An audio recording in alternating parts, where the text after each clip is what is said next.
পয়গম্বর বলেন, তোমরা যদি আমাকে ভালোবাসতে চাও তাহলে তোমরা আমার দিদার পাবা।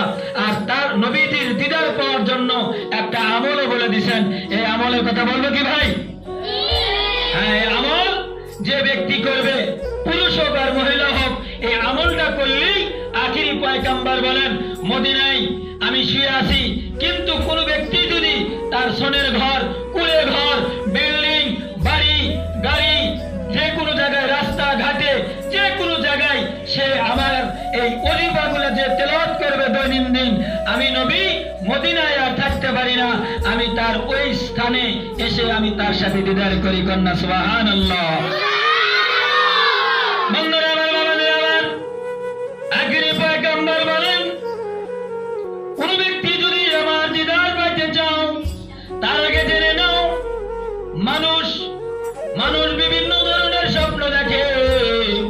এই স্বপ্নগুলা শয়তানের চক্রান্ত হইতে পারে, শয়তান কুমন্ত্রণারে দেখাইতে পারে, ধান্দা হইতে পারে, কাল্পনিক হইতে পারে, ভুল হইতে পারে, মিথ্যা হইতে পারে।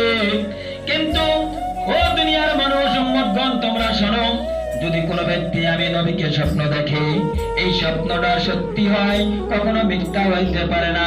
কারণ শয়তান কখনো নবী আলাইহিস সালাতু ওয়াস সালামের সূরত, আকৃতি এবং তার সূরত ধারণ করতে পারে না।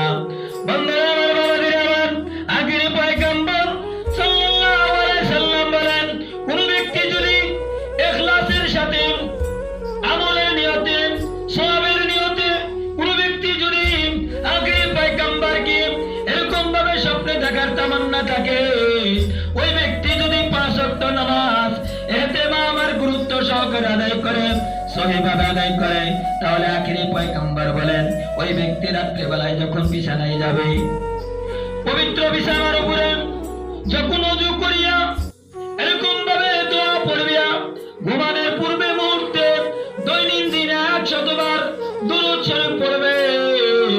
আখিরি পয়গম্বর বলেন, 40 দিন না যাইতেই ইখলাসের সাথে যদি পড়ে, তাহলে 40 দিনের ভিতরেই আমি আখিরি পয়গম্বর তার বিছানায় এবং তার ঘরের ভিতরে আমি নবী স্বয়ং দিদার করব তার সাথে। সেজন্য আমার আপনার নবীজির একটা স্বপ্ন দেখার একটা আমল, যে সবসময় দরুদ পড়া, আর বিশেষ করে 100 বার দরুদ আমরা নবীজির, রাত্রে যখন ঘুমাবো নবীজির উপরে 100 বার দরুদ পড়ব।